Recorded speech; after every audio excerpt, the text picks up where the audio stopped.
थोड्या दिवसाचा पाहुणा आहे.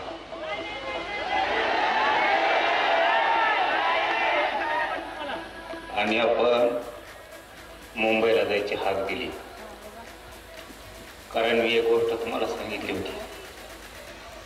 शेवटी शरीर आहे, काही सांगता येत नाही. माझ्या गरिबाच्या लेकराचं मला आयुष्याचं कल्याण करून द्या.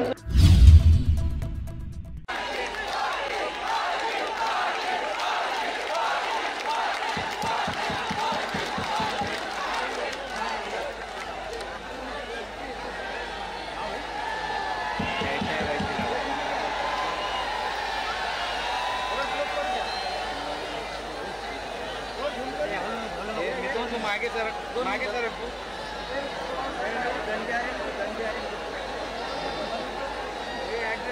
व्यासपीठावरच्या खाली वा सगळे मागचे.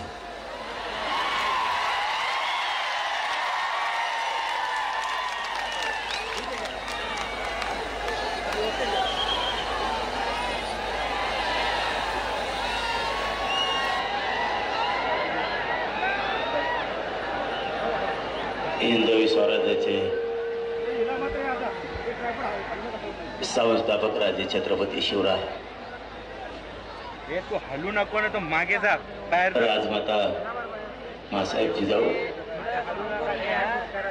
धर्मवीर छत्रपती संभाजीराजे, कॅमेरा हलतो. महाराष्ट्राची धाकटी पंढरी श्री क्षेत्र नगर नारायणगडाच्या चरणी त्रिवार नतमस्तक होतो. आपल्या नारायणगडाचे मठाधिपती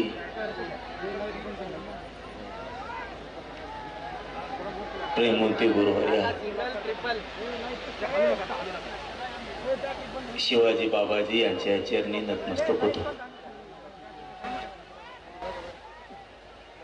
बंकट स्वामी मठाचे मठाधिपती महंत गुरुवर्य श्री लक्ष्मणजी बाबा मेंगडे यांच्या चरणी नतमस्तक होते.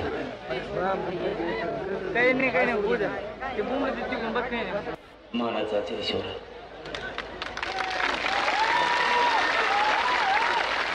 आणि विराट संख्येनं जमलेल्या माझ्या तमाम मराठा बांधवांना माझ्या मानाचा देश.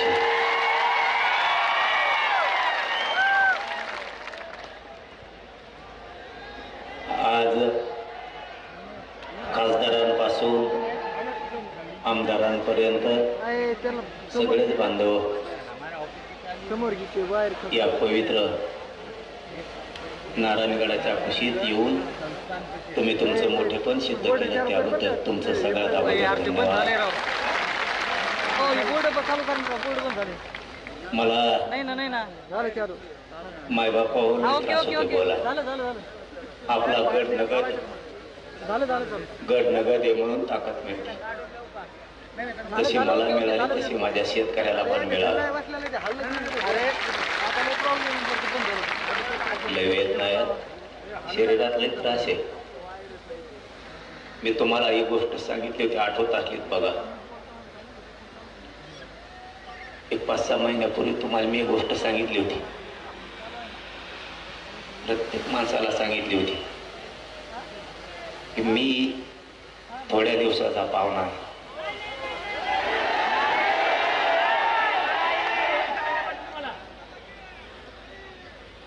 आणि आपण मुंबईला जायची हाक दिली, कारण मी एक गोष्ट तुम्हाला सांगितली होती. शेवटी शरीर आहे, काही सांगता येत नाही. माझ्या गरिबाच्या लेकराचं मला आयुष्याचं कल्याण करून द्या. आता मला चिंता नाही.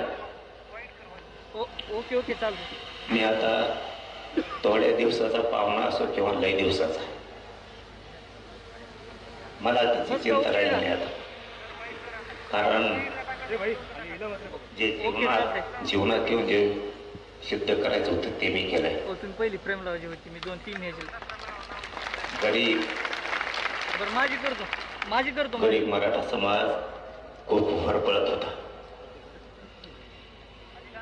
तो होरपळताना बघवत नव्हता. ओके ओके करतो ते. नाटक केलं नाही. मी कधी समाजाला खोटं बोललो नाही.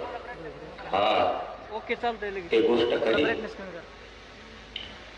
एखाद्या वेळेस 1-2 पावलं माग पुढं ओके माझी सरकलो फ्रेम असं. झाली का सेट? ओके चालतंय. एखाद्या अगदी चूक झाली पण असं. ओके चालतंय.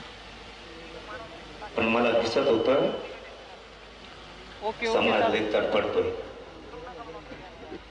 लेकीवाडी हलू नका कॅमेरा. ओके पोरं राहू बाळ द्या, जर राहू द्या. मोठे करायचे असले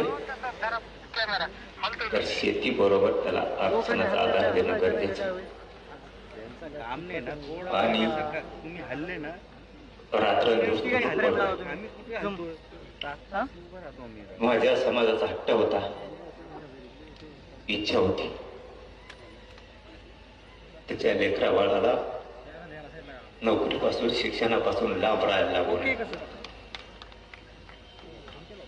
त्याने केलेलं कष्ट त्याच्या डोळ्यात देखतात. या 6 करोड मराठ्यांचे लेकर सुखी समाधानी राहावेत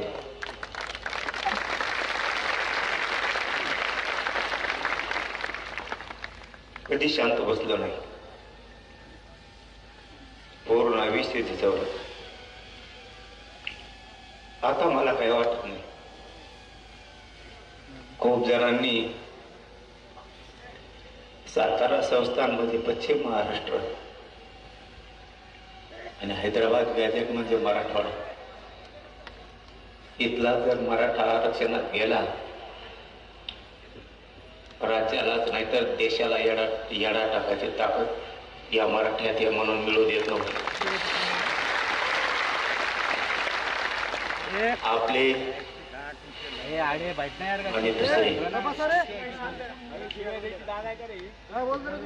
दुसरे तर विरोधात गेले हो. हा ठीक आहे. आपल्याने पितूर नको व्हायला होतं.